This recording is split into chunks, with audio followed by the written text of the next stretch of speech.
Tinoda kutenda Mwari vatisanganisa mukati mezuva ranhasi kuti tidzidze pamusoro peshoko raMwari.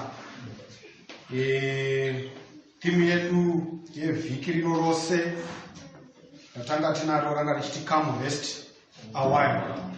Uya umboita sei? Ungozorora. Uya umbogadzikana. Hamuzviona? But there's a deep spiritual meaning to that verse. Saka ndozvo zvimwe zvatinoda kubata. Saka ndichabatawo chimwe chipenga chezvimwe zvatinofanira kuti tizorore kubva pazviri. Nokuti invitation yatikupa munhu akapa invitation iyi ndiJesu pachake. Saka if you want to look for rest in this world, even in the world to come, haugoni kuwana rest outside of Jesus. Saka when Jesus says come rest a while, haasi kuti enda kuAntelope Park undozorora uchiona zhou. Pane zvikuru zvaari kutotaura nokuti kune vakaenda vakandoona zhou kuAntelope Park, manheru akadzera kumba akazvisungirira. Kureva kuti vakakwira vachiona zhou but they did not rested. Saka there is a deep spiritual meaning to that statement. So we want to unpack some of those statements today. Mwari ngaatite zvakanaka. Mukaenda neni kuna Isaiah chapter 57 verse 20 to 21, zvinonzi but the wicked are like troubled sea when it cannot rest. Kwai vakaipa vakafanana negungwa kana richizungunuswa, ndizvo mafungo egungwa achipopota. Kwai ndo zvakaita vakaipa. When the sea is troubled, they are not at rest, which means there is no way you can get rest iwe uri mukati mezvinhu zvakaita sei zvakaipa. Hamuzviona? So mukati mezuva ranhasi chidzidzo chedu chatinacho tiri kutaura pamusoro the mark of the beast or the seal of God part 3 and the Sabbath connection. Ndomusoro watinawo. Mungashandisa kuti agota part 3 nemhaka yei. For the previous 2 weeks takaita part 1 ne part 2. Saka iyi part 3 continuation. Saka we are going to explore the Sabbath connection. Come rest a while. Ndo patiri mukati mezera nhasi. Saka muchiona kuti mukati menyika handi kunoona tinofamba takapfeka zvima covid mozviti mamaski nechi, ukafamba usina unokwenda wasungwa ukabharikwa kusendera police station. Hamuzviona? Tofamba takazvipfeka zvima covid izvi nemhaka yekuti munyika hamuna zorora. Kune mhuri izvozvi nehama neshamwari dziri pakupokana nepakupesana nemhaka yokuti vamwe vanoti wava nemudengo chikara iwe wazodai zvakawanda. Saka the world is troubled. Hamuzviona?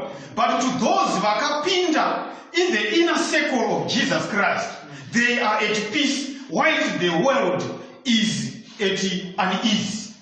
Hamuzviona? Saka zvatakabata bati mchana kuti panapa nyaya yechikara nemudengo wechikara yanetsa.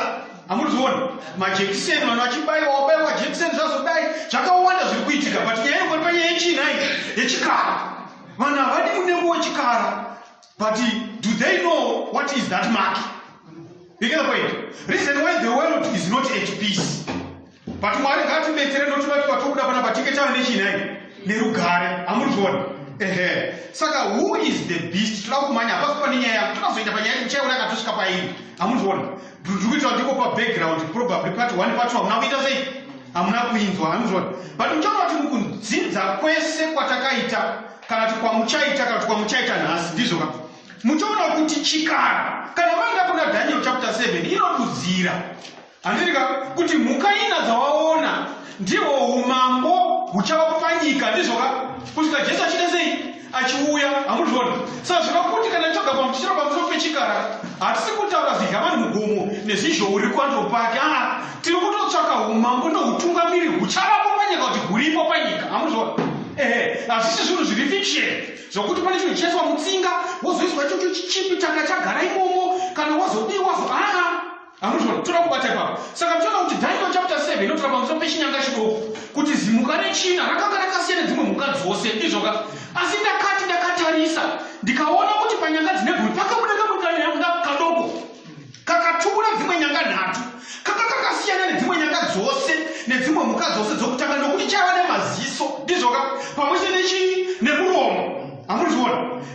Saka muchaona kuti the moment panokonzi pava nemaziso in prophecy anorepresenta nyaya yespiritual insight. Handika kureva kuti chinyanga ichi chinoita nezvechechi nezvokunamata. Amuzona kanyanga kai kadoko kaka kakashika kaita zvokumura mwari kusira kudenga but chinhu wani chatogona kuwana pana Daniel chapter 7 ndechekuti chinyanga ichi pachiri kutaura zvokumura mwari kusira kudenga chiri kuita zvekunamata zvinopokana nani nokudenga amuzona nokuti chinyanga chiri kutaura zvinomura wekupi wekumusoro kudenga amuzona right ndozvatiri kuona panapa saka muchaona kuti the beast kana kuti kata pamusoro pechikara mazuva ano we are talking of the man of sin amuzona kana kuti mukadzi chini mhombwe the harlot amuzona kana kuti the abomination of desolation kana kuti mukaenda neni kuna 2 Thessalonica chapter 2 baba verse 1 zvinonzi hama dzangu handiri kuti munetsekane ndizoka nenyaya yekudini yokudzoka kwaishe kuti Jesu Kristu nokuti zuva iroro haringatombosviki kusvika mwanakomana wekurashika achiratidzwa andika the man of sin has to be revealed. And it is you and me who is supposed to reveal the man of sin to the world. Amuzona. Those are two about. So I'm trying to all these symbols that they represent a worldwide system. That system is the purpose. You are not even the Roman Catholic purpose. And one. So when I'm talking about, I'm not talking about the people who are in the system. I'm talking about the system. The beast. You get the point? I'm talking about the what? The system. Because there are many people who are sincere, who are in that system. You get the point? Very sincere. They love their Jesus. And they wish they can be saved. But in some of them, they are doing it ignorantly, or they do not know. But who is supposed to show them the way? It's you and me. You get the point? So I'm not talking about personalities or people. I'm talking about the system. And this system is the purpose of the Roman Catholicism. That system, the fabric, not the people or the personalities. And so this is almost one. So I'm trying to in the end time conflict, we are in a great controversy. Pauno wachizwa misatana kabakani gopapi panopazi woneka tutanga kudenga amuzwana kana tashika panyaya dzekuimba kana tashika panyaya dzeutano nokurapa kwavanhu you find that war continuous mwari achiti A chikara choti B amuzwana mwari akati inini evhangeri rangu the right hand of the gospel is the health message na Satan wanotiwo gospel rangu the right hand of it is the what is the health message but a counterfeit one saka the hondo yacho yakakura zvakadaro amuzona ndabadafunga kunga pachingwa the three sisters vachiti dei waizviziva kakungati wakatenda rini kare munozva ndakamwa piritsi inini reBP for 12 years ndichimwa piritsi reBP ndichidunga kudai soUrazide yamoisanonzi Urazide yamoti HCT ya 12 years ndichirimwa kuti nga ndichimwa kuti ndichaita sei ndichapora amuzona ndichimwa ndichapora but kupora kuna kuporewa kusvika ndazoziva nzira yani yamwari ndikati ndakatarisiri nguva 12 years ndichidunga muzona aiwa shamwari taexercise diet rako ira usikuona werapa izvazvigirwi zvikadai so imwa mvura ndososo zvatopera ndovatopera kuti ndinawo meshine BP kumbaoza ndagara chitozvimezha toka iko zvinoda kutomezha kumaraindi wano yachimezhewa kwete kuti ichimezha ndomezha ichibva kupi ko BP yani kuti zvaita sei nemhaka inokuti there is a way yamwari checho yakasikadenga nenyika so that great controversy is good. So in the end time mazuva ano atiri ekupedzisira the broadest issue is a controversy over the law of God. Amuzwana ndosakamati we have found rest, we are in a Sabbath rest ndizoka saka tinoda kuti hondo kubva payakatenga kudenga kusvika Jesu achiuya iri pamusoro pemurayiro waMwari. Amuzwana saka tinoda kuti it is over the 10 commandments. Muchaona kuti murayiro yaMwari yakanyorwa pa 2 tables of stone. The first table describes our duty towards God. And the second table describes our duty towards our fellow human beings. Right. Saka mchana kuti isusu mukati mehondo yokupedzisira hondo yacho payachanyanya kunoita center around is on the first table. Maoza ndakuzagara. Hondo ipati padombo rekuita sei? Patebhuru rekuita sei? Yokutanga. Topane hondo huri papa. chapter 12 verse 17. And the dragon was wroth with the woman. Woman represents the church. And he went to make war with the remnant of her seed, which keep the commandments of God and have the testimony of Jesus. Nyika paichashaya rugare yabvongodzwa nowakaipa. Ziso raSatani riri pakunobvongodza vaya avo vakazorora muna Kristu.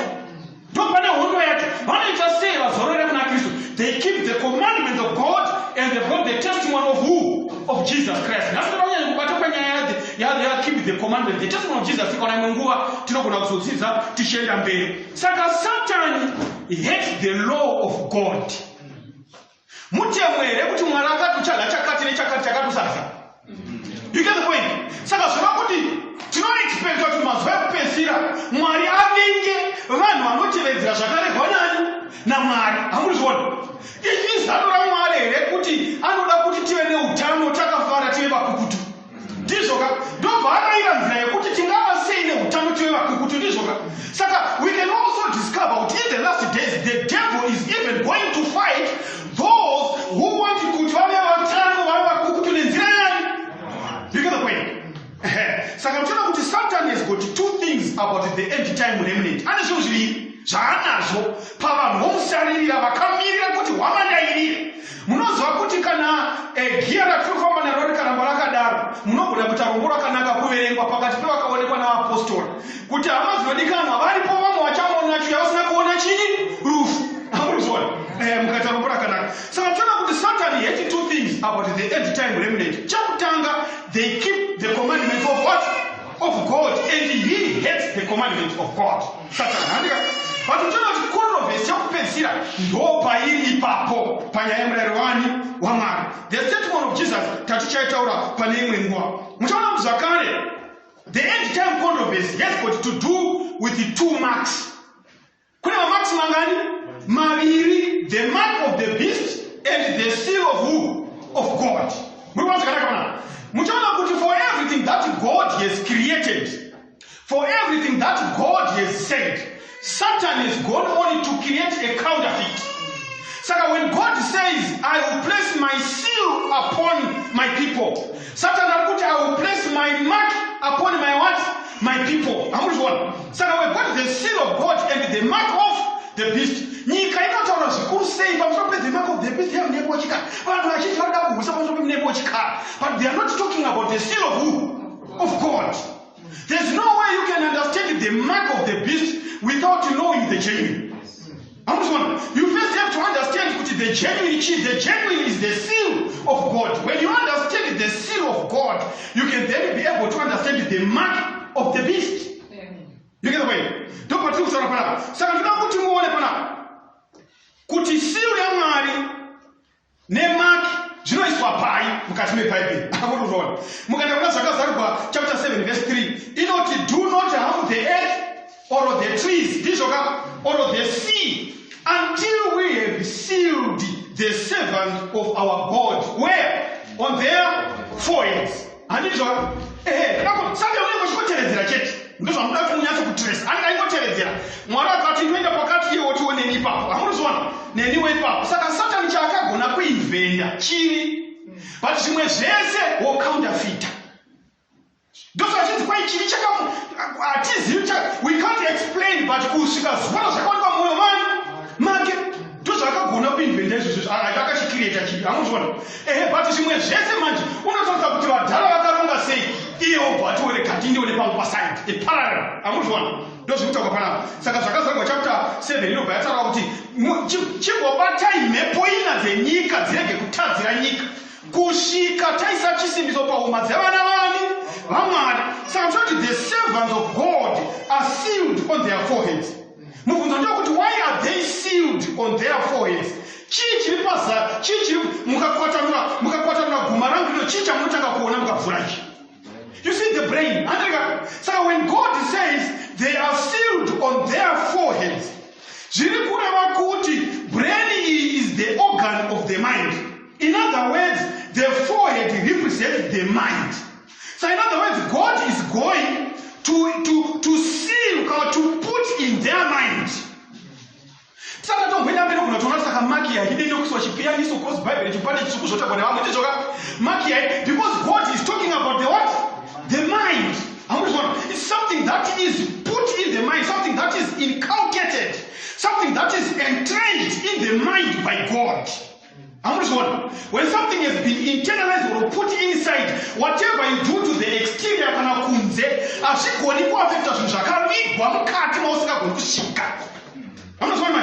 and why is it that God wants it to be put in the mind? But he cannot read the mind. When you pray a silent prayer without uttering a word, the devil can guess and guess until the sun comes from the west to the east, but you never know what you are thinking about. Reason why silent prayer is very important. So when you pray aloud, Satan will pick up more words to can do intention yake, but when you make a silent prayer, I will write it in their minds. You get the point? Those who have so I'm trying to Hebrews chapter 8, verse 10. For this is the covenant that I will make with the house of Israel after those days. This says the Lord, I will put my laws into their mind and write them in their hearts, and I will be to them a God, and they shall be to me a what? A people. Chimcross Bible mpande chimchukua chimeswa hapa chimchinjisira chimcheka kana chichikunyosa muruoko but mwanari kuti kwai panapa ndiyo miko yandicha sungano yandichaita navana vempire kwa Israeli musure mazuva ipi iwayo I will put my laws into their mind and I will write them in their hearts. Kana zadaro I will be a God to them and they will be my people. So the condition of you being a people of God is when God writes his laws into your mind and into your what? Into your heart. You get the point? That's the condition. As you didn't debate it. So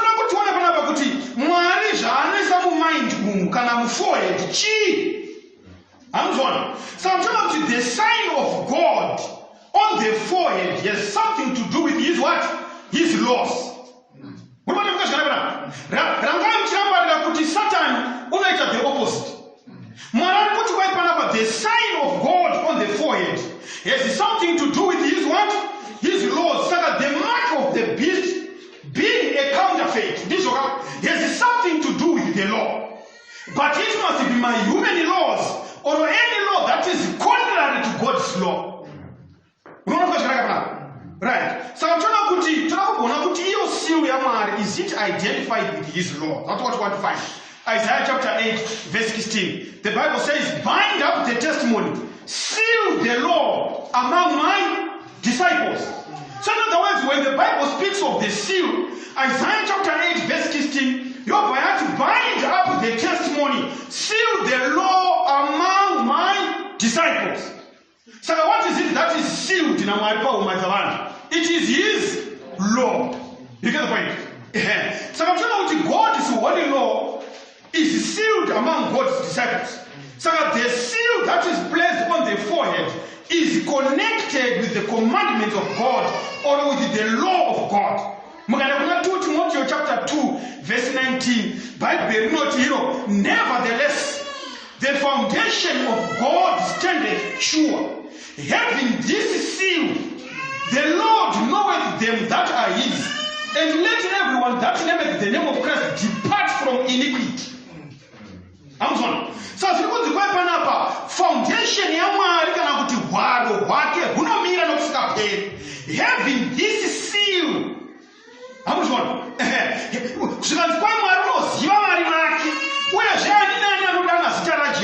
Let him depart from iniquity.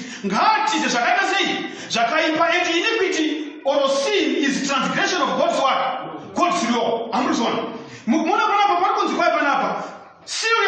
It has something to do with departing from iniquity.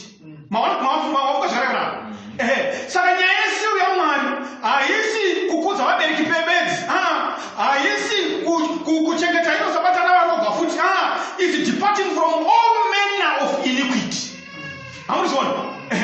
Kuisa matoxins muviri mangu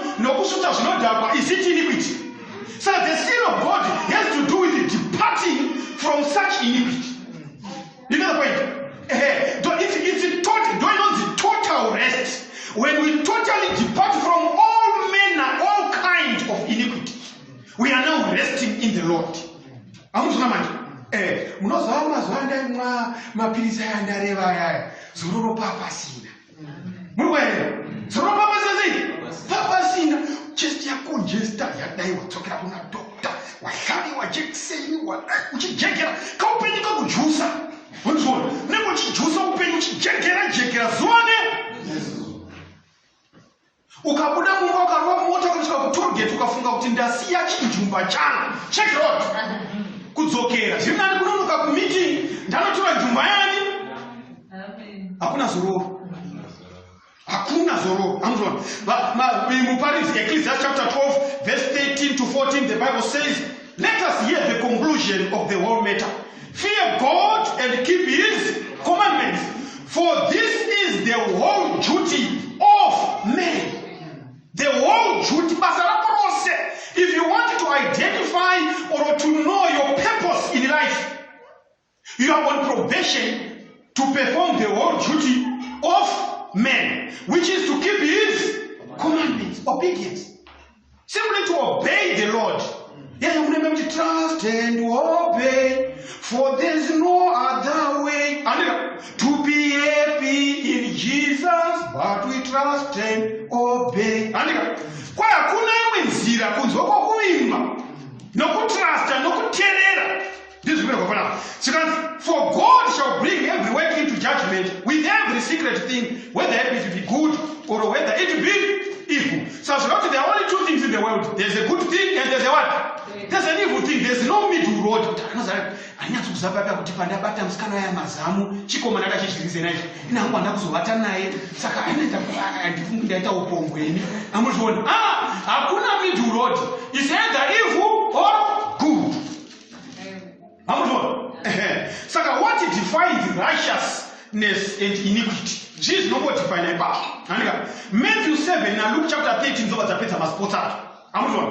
Matthew chapter 7 na Matthew chapter 7 na verse 23 na Luke 13 verse 27 dziri kuta one account nyaya imwe chete ndizvoka from different angles toda kuzodzita metona pana. Saka tinawo kuti mutemo waMwari ndiwo unotsanangura chiri good nechiri evil. Amuzviona. So if you are going to depart from iniquity, it means you must keep God's holy law. Never care kuti iniquity is the transgression of God's holy law. Matthew 7 verse 23 the Bible says, and then will I profess unto them, I never knew you. Depart from me, you that work iniquity. Kwa msuwa project kwa mwari atina kuprofitera muzita renyu atina ere kudai so atina ere kudai so ndichati ibai pandiri andina kukuzivai imi vaitike zvakaita sei nezvakaipa, you that work iniquity. Mukada kuna Luke chapter 13 verse 27 the same verse talking about the same matter yoti, but he shall say, I tell you, I know you not whence you are. Depart from me, all you workers of iniquity. Kuchikoro ndakambobira mabhuku ezveutemo ndizvoka ndikatotawo dhigiri relaw. Kune word rainzi anomias. Kunozobana anomaly chichichichi anomias. Anomias raireva, it's a Greek word which means opposed to the law, especially to the law of God. Anomias ndizvoka opposed to the law of who? Of God. Saka vanonjera straight mabhaibheri vakanjera kunyorwa kwakaita vanoti the Greek word yakashandiswa apa ndiro rinoti anomias. Nemhaka yekuti nomos ndo inoreva kuti chi law. Saka zvakava kuti paGreek word yakashandiswa pana workers of iniquity pana Luke chapter 13 ndi anomias, kureva kuti opposed to the law of God. Saka vanonzi depart from me, you workers of iniquity. Iri kuti depart from me, you opposition to the law of who? Of God. So in other words, chinonzi iniquity, i opposition kumurayiro waMwari. Amuzviona? Murayiro waMwari. Saka ndozvikutava. Saka tinoti Paul ari kuti pana, those that have the seal of God depart from who? From iniquity. Saka chikoni kuti munhu asiri kutiza zvakaipa anzi anowana the seal of who? Of God. Saka automatically what does he receive? The mark of the beast. Amuzviona. Saka ndozvikutava pana. Saka in other words, those that the seal of God in the end time, they keep the law of God. Tunakumbuona kuti hasha dzamwari dzinodururwa pavanhu vakaita sei. Mukananengura zvakazarwa chapter 14 verse 11 nazvakazarwa chapter 14 verse 12 inobva yatiudza. Verse 11 yazvakazarwa chapter 14 inotiwo, and the smoke of their torment ascendeth up forever and ever, and they have no rest day and night. Musoro wedu handivhikira kuti paikamu rest a while, but zviri kunzi, and the smoke of their torment ascended up forever and ever, and they have no rest day or night. Who? Those who worship the beast and his image, and whosoever receiveth the mark of his name. Those people, they do not have what? Rest. That's what the Bible is saying. This is what, verse 11. Verse 12, here is the patience of the saints. Here are they that keep the commandments of God and the faith of what? Of Jesus. Saka runyararo huri kuwanikwa kune vanochengeta mirayiro yaMwari nokupupura kwani kwa Jesu. But kune avo vane munepo wachikara kwai siku nesikati havana zororo. Saka zvakakosha kuti tizive kuti seal of God yacho chii, komaki yacho chii, so that you can avoid receiving it. Hamuzvona manje? Zvakakosha panapa. Saka mtoona kuti the worship of the beast and his image is related somehow to keeping God's commandments. Pane relationship ipo nenyaya yemutemo wani waMwari. Ndikatifambe tichiona zvakanaka. Saka mtoona kuti hondo yaSatani kana kuti yechikara, focus yayo iri pa the first tablet. Handati two tablets of stone. Iri pa first tablet. Saka the final conflict yehondo iripo ichagwiwa pakuguma nekupetwa kwenyika is going to have to do with the first table of God's holy law. Amuzwa. Muchana kuti the first four commandments ndiyo describe our duty towards God. Amuzwa. Mukaenda pana Deuteronomy chapter 6 ndati munyatso kunditerera takutranslate manje tikunokonguruda zvenu. Deuteronomy chapter 6 verse 4 na 5 inotiyo, hear, O Israel, the Lord our God is one. This over, and thou shalt love the Lord thy God with all thy heart, and with all thy soul, and with all thy mighty. So mchona kuti kana makatarisa ipapapa ndo samari yemutemo mina yokutanga. Muchona kuti Jesu wakatombokota vhesi yachitaura kuna tata ku New Testament ndizvo akatomboikota achiti kwai ndiwo murayiro wokutanga, ndiwo mukani, ndiwo muhombe ndizvo akatomboukota. Saka muchiona kuti panapa if you love God with all thy heart, muchaona kuti iwewe if you love God one, you won't have other gods. The first commandment. If you love God, you are not going to have images or idols. The second commandment. If you love God, you are going to respect his name. The third commandment. Do not take my name in what? In vain. If you love God, you are going to keep his Sabbath holy. The fourth commandment. You get it? As he called you to know Mwari with all thy heart and to forget not to do the four things. This is just right. Murairo wose wabatanzo papi ipapi.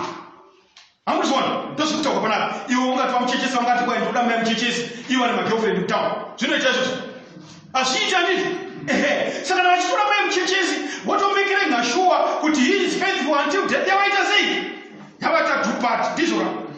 Saka mchona kuti tokumboona kuti mutemo waMwari wainyorwa pai. Remember to talk also the seal of God and the mark of the what? Of the beast. Tawa kuti seal yaMwari inonyorwa pachii? Paforehead. Ndizvo ka. Tunakuona kuti Bible inoti kudini rakataura ira kuti pazvinonyongwa. Deuteronomy chapter 6 verse 6. Muchaona kuti the last 6 commandments tatisus they have to do with the horizontal relationship. Your relationship with your fellow human beings. Handika pandinoda kuti muone chipo chinhu chinodakadza chose pamusoro pemurayiro waMwari. Deuteronomy chapter 6 verse 6. Ndizvo ka. And these words which I command thee this day shall be in what? In thy heart. And thou shalt teach them diligently unto thy children, and shalt talk of them when thou sittest in thy house, when thou walkest by the way, and when thou liest down, and when thou risest up. This one, verse 8, man. And thou shalt bind them for a sign. A sign. Thou shalt bind them for a sign upon thy hand, and and there shall be as frontlets between thy chichi mpaka maziso hapo forehead. You can find it. Saka mtemo wa Mwari uri kunzi ngauzo pama frontlets between thy eyes and on what? Thy hand. Amzvona. Kulo kune inonzi legal construction.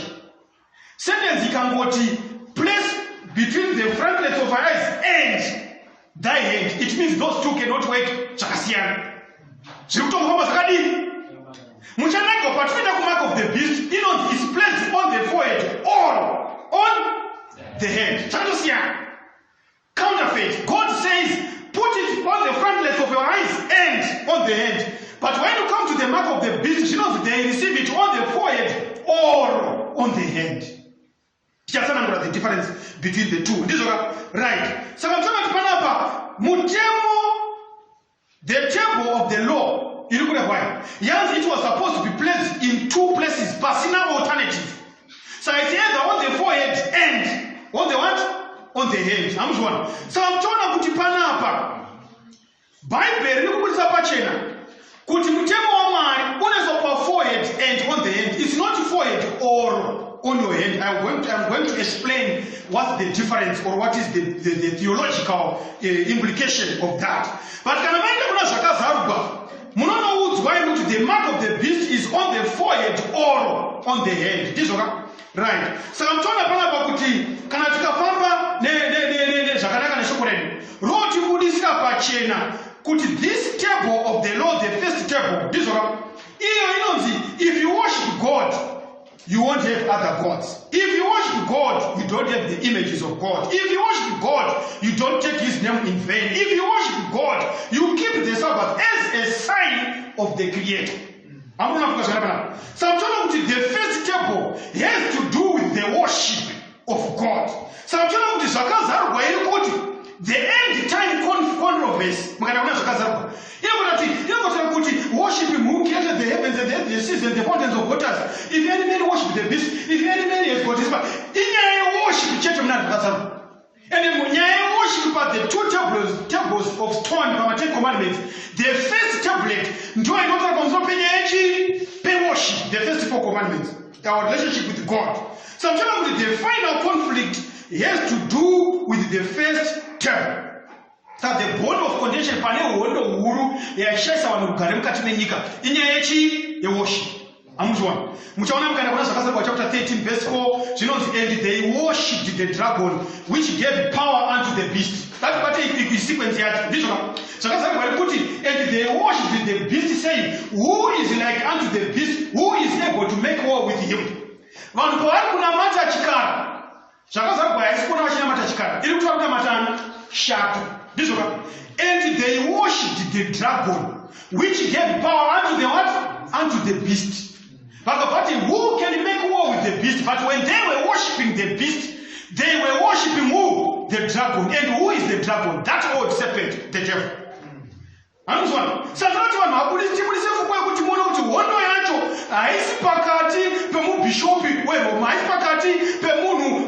Hondo chiri pakati paKristu naSatani. We are pawns in a game of chess. But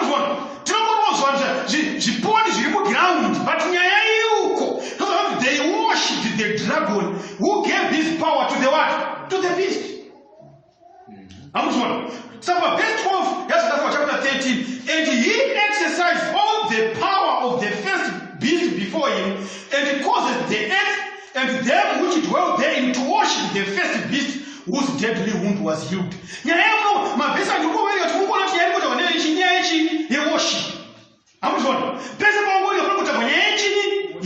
So the end time controversy is on worship.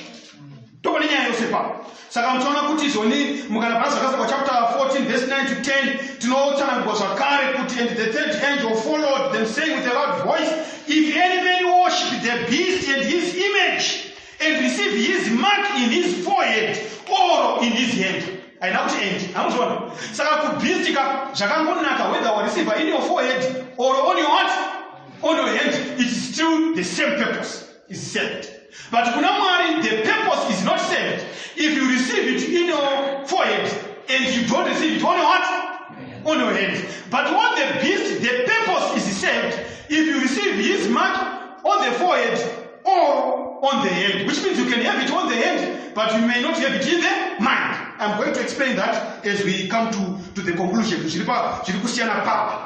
the issue is between true and false worship. Chapter 14, verse 6 to 7, and I saw another angel flying in the midst of heaven, having the everlasting gospel to preach unto them that dwell on the earth, to every nation, kindred, and tongue, and people, saying with a loud voice, give glory to him, for the hour of his judgment is come. Worship him that made heaven, the earth, the sea, and the fountains of waters. So the Bible reports, let me put a distinction. Yes, no namata iye wakasika ndizoka denga nechinyi nenyika nemakungwa emvura nehova dzemvura amuzwana nemhaka yei Mwari ari kuta call the world to worship the creator in the end time. Nemhaka yei Mwari ari, it is because the beast and the image of the beast are claiming the right to be worshipped. So it's fine, but let me tell you, if you want to worship who created the earth, the heaven, the sea, and the fountains of what? Of the waters.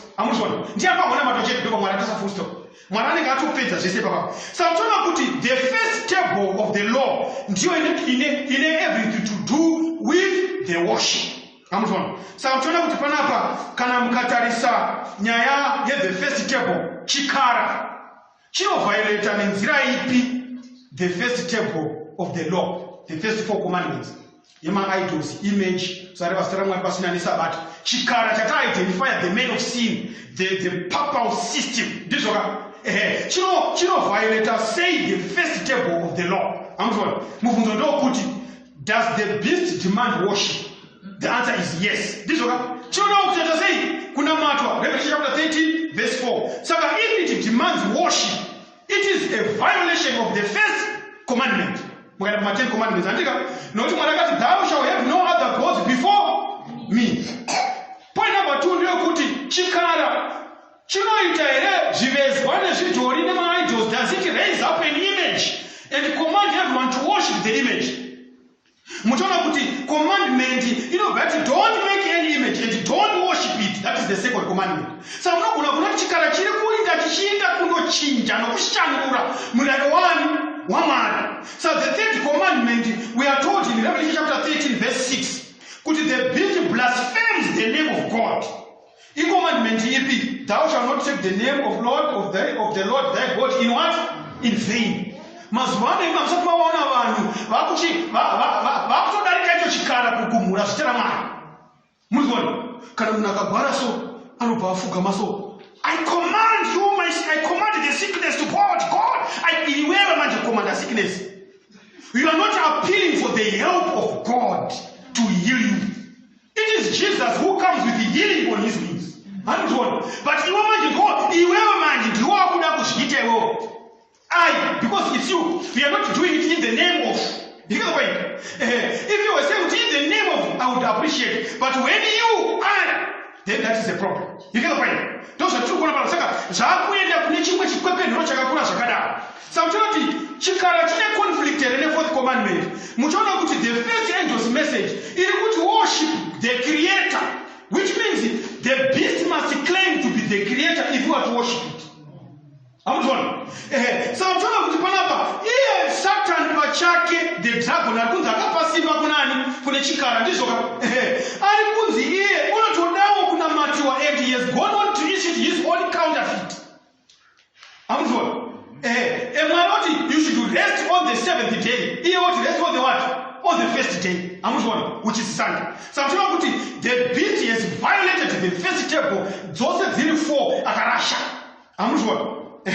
So end time controversy. It is going to do with one particular commandment of the first table of the law. Why do we worship God? If I were to ask you that question, why are we here? Why do you worship God? Mapisema chapter 95 verse 6 inotipa mindule kuti nemakai chema tamari. Mapisema 95 verse 6 inotiyo. Oh come, let us worship and bow down. Let us kneel before the Lord our Maker.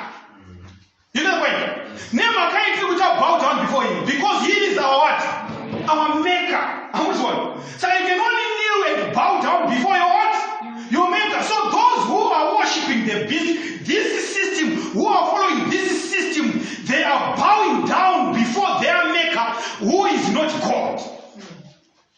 You get the point? Why do we worship God? We worship God because He is our maker, our creator. We worship Him because He is the creator. Nehemiah chapter 9, verse 6, the Bible says, Thou, even thou, art Lord alone. Thou hast made heaven, the heaven of heavens, with all their host, and all things that are therein, the seas, and all that is therein, and thou preservest them all, and the host of heaven worshipeth thee. So that the host of heaven worship you because, now Nehemiah verse 6, you made the heaven, and the heavens of the heaven, and with all the host. So that the host of heaven worship thee. So we worship God because He is the creator. Do not mubate no kuandala ina shoko irore. Not meta patuka pambeni. Ndo patuzo tapukira tuna pana Zakaria chapter 14 verse 6 to 7. Mwari akutarisa kwa kupetwa kwenyika. When this man of sin yatoka pana 2 Wathesalonike chapter 2 revealiwa aone kwa mwari anobva apa warning his final message to be preached to the world. Kuti kana ndada iso munhu akasateerera, I'm going to punish the world without mercy for the first time. Nenyaya yekunamata kuchikara. Amuzvona. Zvikanzi panapa, and I saw another angel flying in the midst of heaven, having the everlasting gospel to preach unto them that dwell on the earth, and every nation and every kindred and tongue and people, saying with a loud voice, Fear God and give Him glory, for the hour of His judgment is come. Namatai iye wakasika denga nenyika nemakungwa nehova dzemvura. Nyaya yeworship nenyaya yekuti Mwari wakasika inobva yatora center stage. Exodus chapter 20 verse 11, for in 6 days the Lord made heaven and earth. Reason why remember the what? The Sabbath. Reason yakupiwa, for in 6 days the Lord made heaven and earth, the sea, and all that in them is, and rested the seventh day. Amuzvona. Wherefore the Lord blessed the Sabbath and hallowed it. Amuzvona. Saka unofunga kuti mimi Mwari wakaita Sabata kuti rive dzvene nokuti yanga asiri mutsvene. Ndozvaizvomuita mutsvene. He is holy. Amuzvona. He was holy even when He was doing His creation, during the creation, He was holy and He remains holy. So He was not sanctifying it so that He becomes holy.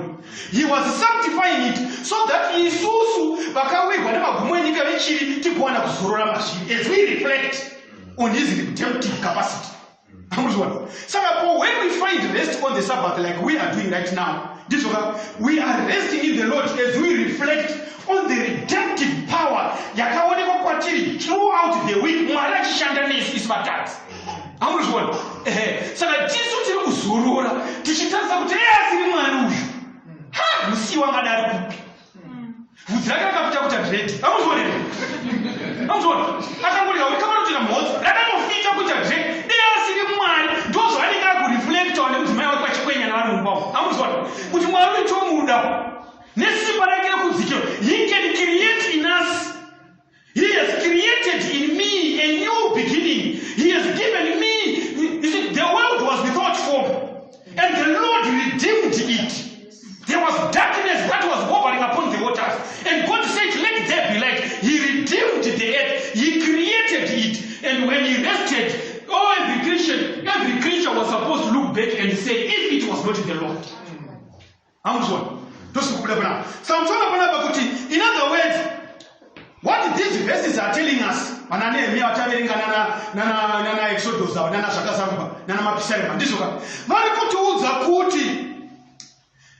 we worship the Creator, and the sign of the Creator is the Sabbath. So in other words, you can't separate Sabbath from worshiping the Creator. You can't separate the Sabbath from true worship. And the devil is then instituted a counterfeit. You get the point? So I'm talking about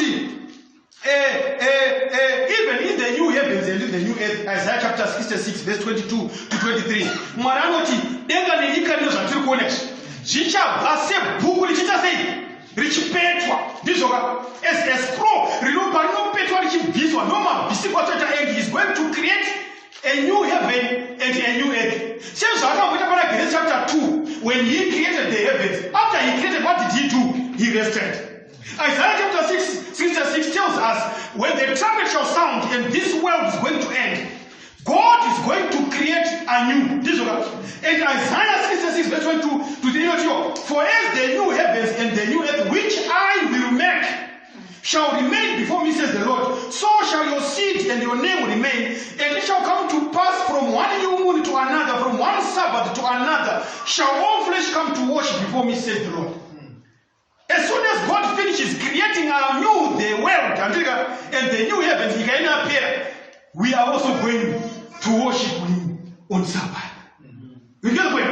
Yeah. So I'm talking about it. The same thing that happened in Genesis chapter 2, verse 2 to 3. You put it on it, and on the seventh day, God ended His work which He had made, and rested on the seventh day from all His work which He had made. And God blessed the seventh day and sanctified it, because in it He had rested from all His work which God created and made. This one. He does not slumber. So he was not resting because he was tired. Because he does not tire. But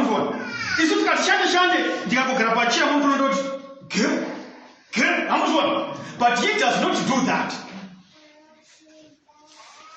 What is the sign of God? Did God bless the Sabbath for Himself? No, because He is the fountain of all blessings. So He cannot bless a day so that He can be blessed, because He is the fountain of all blessings.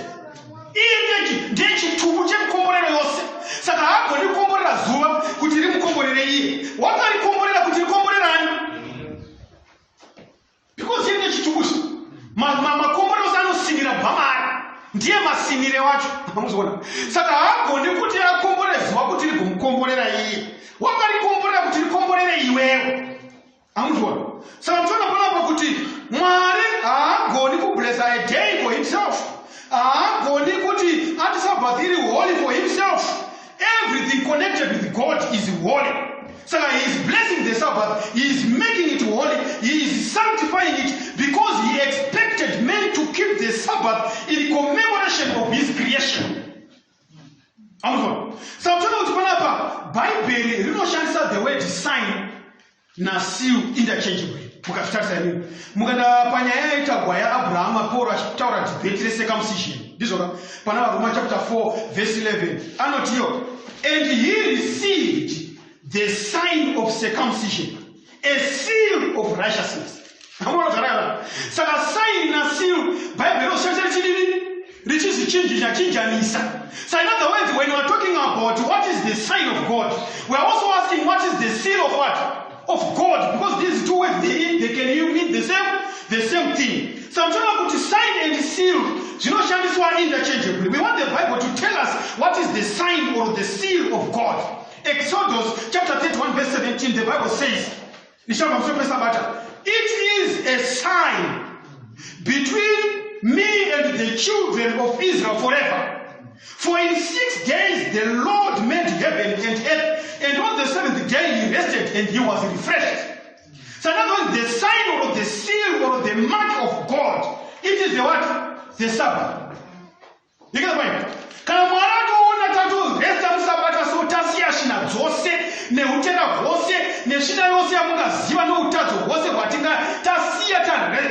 We are now sealed in the Lord.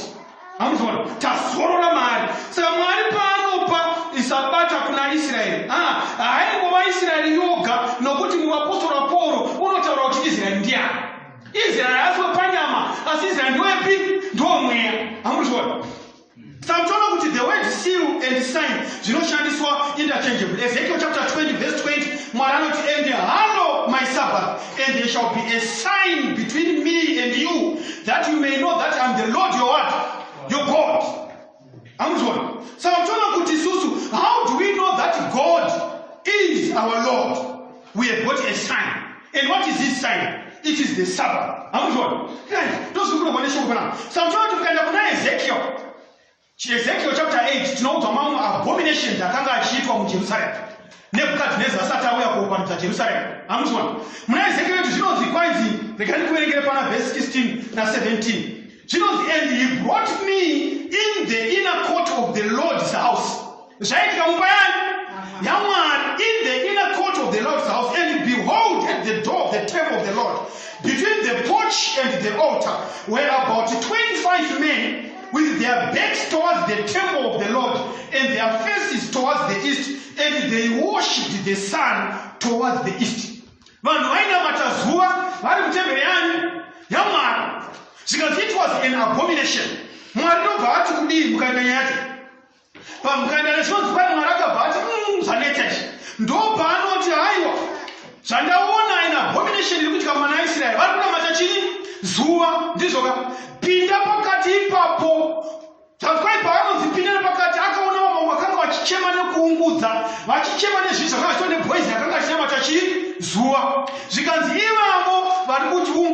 Those who are sighing and crying, you need to put a mark, you need to put a sign upon them. But all the others who are worshiping the sun, you are supposed to destroy them. Most of them, because I have not time to tell you, but in other words, Ezekiel chapter 8, when Nebuchadnezzar destroyed Jerusalem, Jerusalem was destroyed because people were worshiping the sun. So all those that were worshiping the sun, they were destroyed. Reason, they were worshiping the sun. So Ezekiel chapter 9 verse 4. And the Lord said unto, go through the midst of the sea, through the midst of Jerusalem, and set a mark upon the foreheads of the men that sigh, that cry for all the abominations that are done in the midst thereof. People are saying, a mark, so that they won't be destroyed. So I'm trying to put after all God's people are sealed,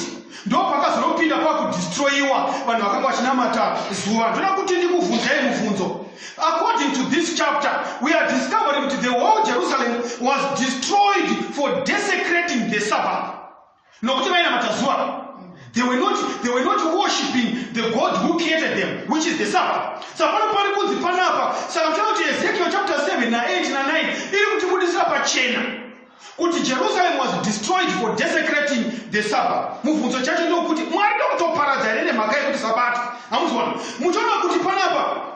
Jeremiah chapter 17 verse 27, the Bible says, but if you will not hearken unto me to hallow the Sabbath day, and not to bear a burden, even entering in at the gates of Jerusalem on the Sabbath day, then I will kindle a fire in the gates thereof, and shall devour palaces of Jerusalem, and shall not be quenched.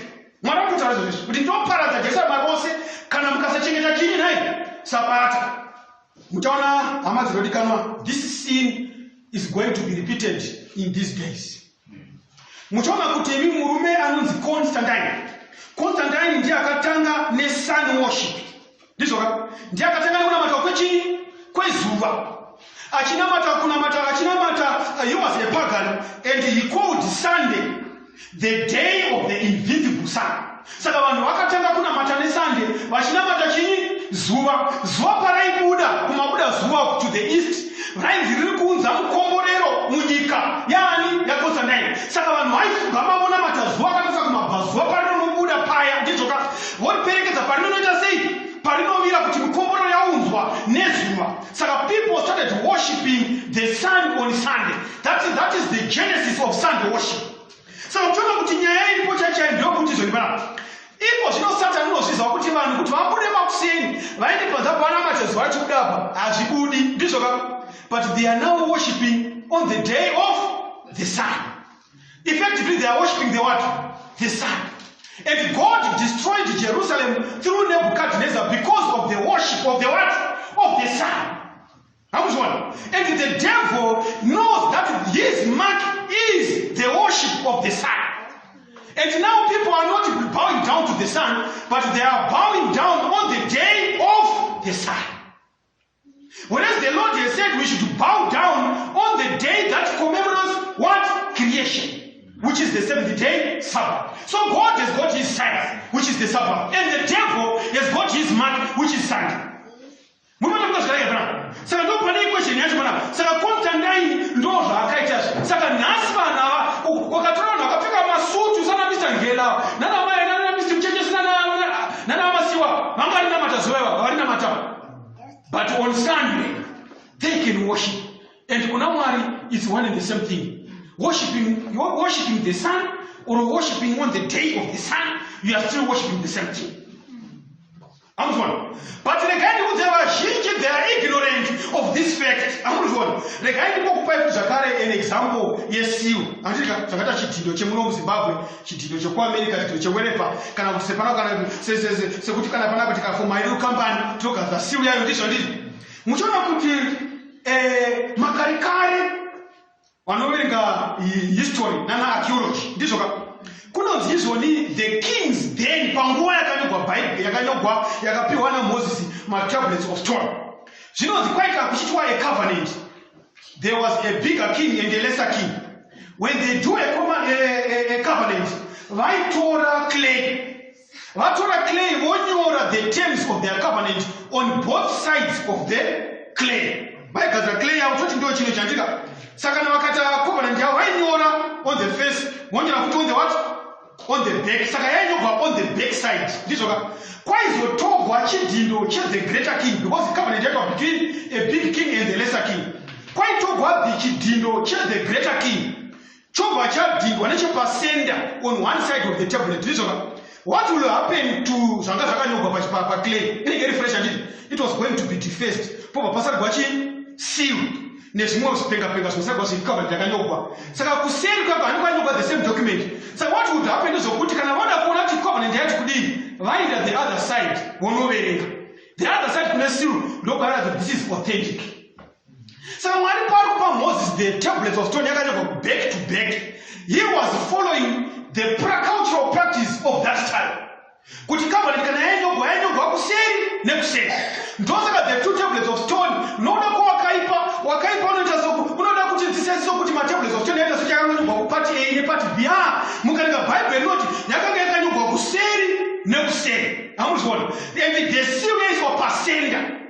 The covenant. You did about the seal of the greater king. This is what God did on the two tablets of stone. Because the Bible says, yakanga yakanyogwa kuseri nekuseri. Ndobva Mwari aisa seal yake at the center of the commandment. And the commandment at the center of the two tablets is the fourth commandment, which is the Sabbath. So God was simply following the analogy or the practice of the days. The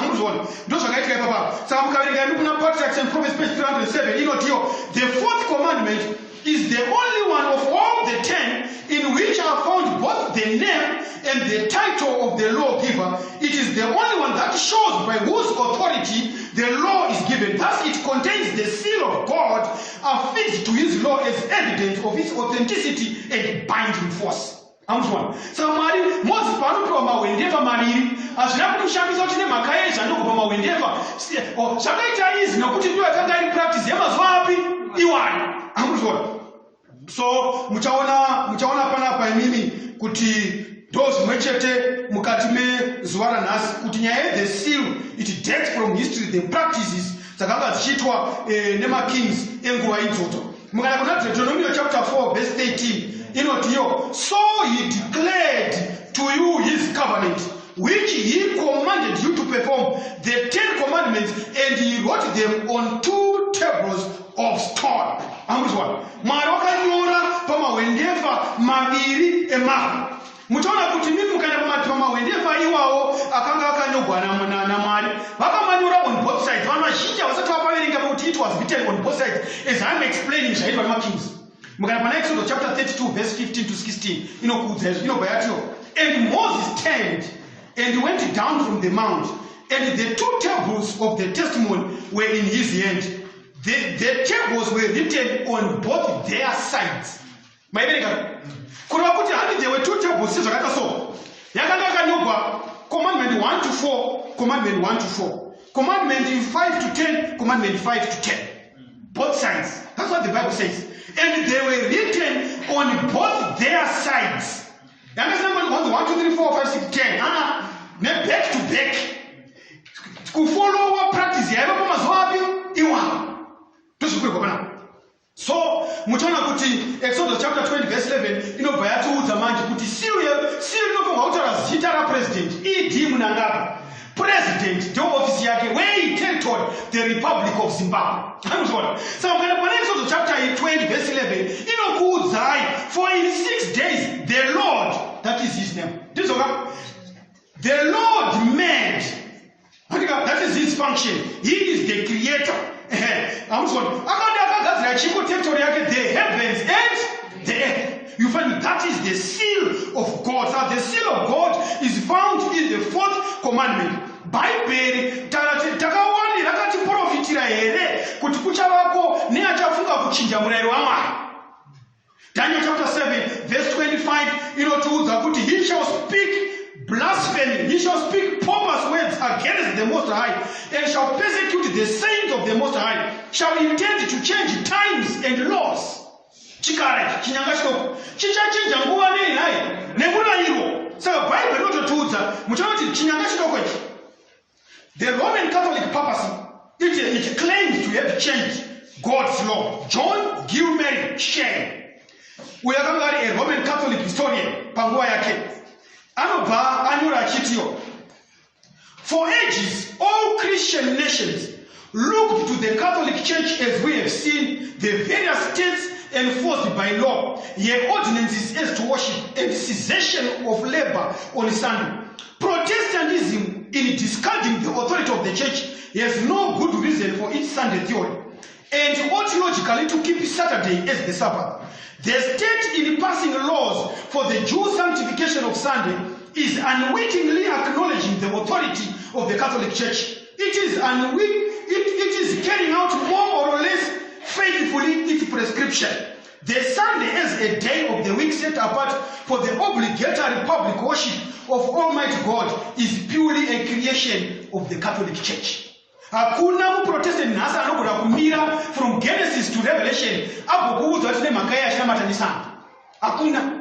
Kunze kuti kamaenda ku tradition of the fathers ndiko munonozwa. And this is a Roman Catholic theologian ainyora munembo rainzi Our Sunday Visitor, which was a Roman Catholic journal in the United States for many years. Protestants accept Sunday rather than Saturday as the day for public worship after the Catholic Church made the change. The Roman Catholic Church, the Roman Catholic Church, the Protestant mind does not seem to realize that in accepting the Bible and observing the Sunday, they are accepting the authority of the spokesman of the church, the Pope. Louis G. Seb, who was a French Roman Catholic prelate and apologist. He was a diplomat for a very long time in the city of Rome. What Bible authority is there for changing the Sabbath from the 7th day to the 1st day of the week? Who gave the Pope the authority to change a command of God?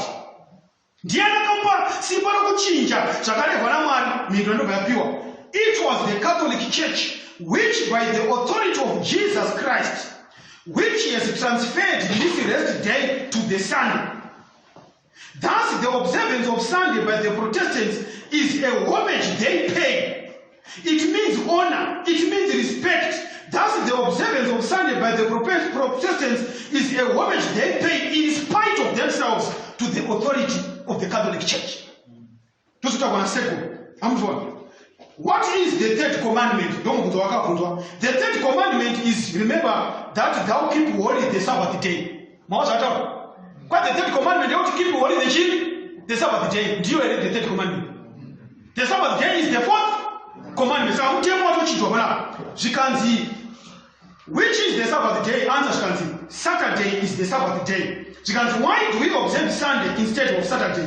Answer, the Catholic Church, after changing the day of rest from Saturday, the 7th day of the week, to Sunday, the 1st day, made the 3rd commandment refer to Sunday as the day of rest. This is the little one. The guy is saying but Cardinal James Gibbons of Baltimore, Cardinal Gibbons, whether it was true the Roman Catholic Church claimed to have changed the day, and from his office, of course, the Catholic Church claims that the change was her act, And the act is a mark of his ecclesiastical authority. So what is the mark of the beast? Because they're saying it is our mark. It is accountable, the opposite of the mark of God. The mark of God is the Sabbath, and the ecclesiastical and the mark of ecclesiastical authority of the papacy is Sunday. Amutwa. Tozikuta sometimes mwana akatirangirira zuva Sabata revejeni. Sometimes kuti vanhu vazhinji like my Protestants, they think that they are keeping Sunday in honor of the resurrection. But mtaona kuti Sunday yakauya mu church long before there was any Protestant. Muri kuzvanaka. Kusati kwambwana maProtestant Sunday yakauya mu church. Amuzwa mabwe bana Martin Luther wakazoya kuzvina tatopfura hedu period yamajackets. Sunday yakatodi yanga yatovapo amadzi nodikanwa mukati mezera nhasi. We want to pray. Muchaona kuti the seal of God is placed on the forehead and on the right hand. Forehead means belief. Zvaunotenda an internal acceptance. And the hand is compliant for external action. Saka Satan saka Mwari ari kuti izvo kana Mwari akaplesa seal yake paforehead yatoti internal acceptance belief, your actions dzinofanirwa kupfuura what you believe. Saka munhu haagoni kuti haini zvangu Sabata ndotenda kuti ririko but ndongoenda kubasa ndikazodini kuti vana vangafa nezhara. You get the point? You receive the mark of the what? Of the beast. But the beast has no problem. The beast is kuti wongo Sabata ririko andika but you want to Sabata ririko asuchenda kubasa ne Sabata ndizvanditi, which means kuti eternally you know that this is the Sabbath of the Lord, but your action does not testify that you know that this is the Sabbath of the Lord because you work on what? On Sabbath. I'm not different that. But kuna Satan imagine cheroka zima mavhesi ose Sabata, as long as you vhuna Sabata chikwadi zviri chifuti zviri okay because you have it on the head. It's either or. Saka kuna umwe anogona kunge asingashandi zvake Sabata. He's idle on Sabbath, he rests on Sabbath, but mupfungwa dzake he does not believe that the Sabbath of the Lord is there. You still receive the mark of the what? I don't know the difference in so Mwari kuti izvoni, it is on the head and on the hand. Your belief and your action zvinofana kuita sei kufambira. Amuzvona. Saka ndo reason why dzichirisivwa pakasiyana sezvandiri kutaura panapa. Amadzinodikanwa, we want to pray now a special prayer. Roma chapter 2 verse 28 to 29. You know, for he is not a Jew who is one outwardly, nor is circumcision that which is outward in the flesh, but he is a Jew who is one inwardly. Saka hakuna anogona kuda Sabata akanga nevaJudha. Kwai muJudha ndiye muJudha mukati. Akadzingiswa ndiye akadzingiswa mukati naye mukati. Circumcision is that of the heart in the spirit, not in the letter, whose praise is not from men but from God. Verse 29. Amuzwa.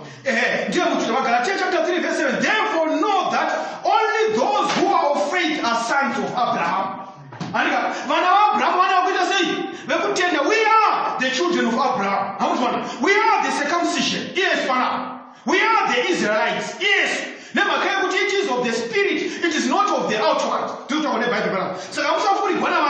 For you are all sons of God. Galatians chapter 3 verse 26 to 29. You are all sons of God through faith in Christ Jesus.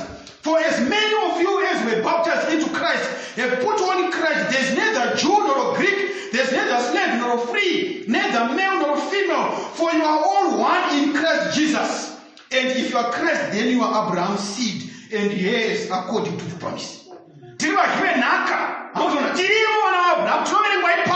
grafted. So people can argue, never tell them I am a Jew.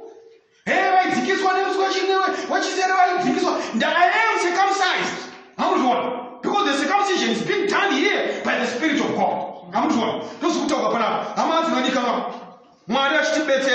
the world has to know that Satan has got his mark and God has got his seal. And the mark of the beast is Sunday worship when it shall be enforced. Ichashika pakumanikidzwa nokumbandidzigwa. Iko zvino hakuna achagamuchira mune mochikara. Nemhaka yekuti haisati yava force matter. But time shall come when you are going to be forced to worship the beast. But because you have been sealed in your forehead, your belief tells you, no, this is not it. You will not Ahubati basa nemusi wechinomwe, that is the hand. So it's both the mind and the what? And the action. So we want to pray that the God of heaven may give us the power, may give us his spirit without measure, to go and warn a dying world that Jesus is coming very soon. Jesu nouya nekukasika wamanda icharira vakafa vachamuka Yesu anenge vari vapenyu atikatangira vakafa kumuona kana achiuya. So shall we ever be with the Lord when the Sunday shall come. We want to pray that let's hasten that day by spreading the message to the world. The world is dying. Vanhu vabaiwa majekiseni, vanhu vaitwa icho neicho, zvakawanda zvavaita vachisha munembo wechikara. Zvakawanda zvinoita kukarimika, but we now know that the devil is cunning. The issue is loud and clear. The issue is loud and clear. It is about worship, true worship and false worship.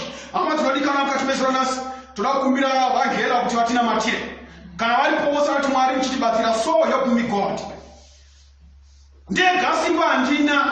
But when Christ, the hope of glory,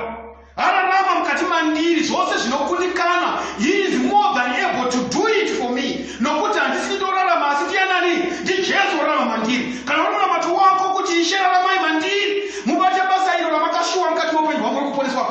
If it is your desire in your prayer, why don't you stand up so that we can have a special prayer?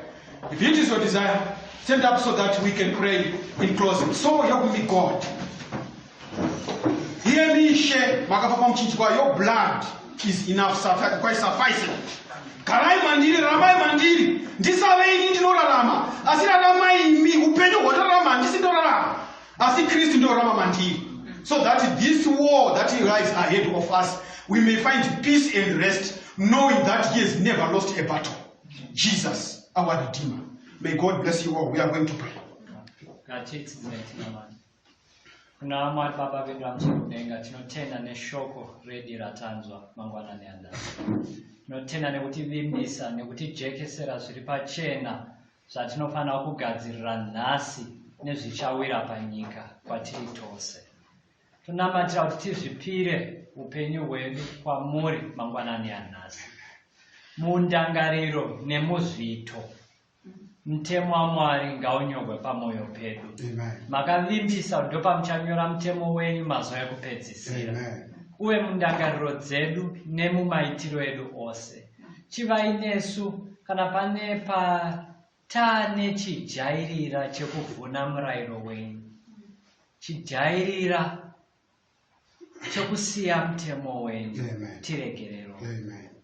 Tikumbira ropa renyu ritinatse ritichenese. Tive vatsva mamuri.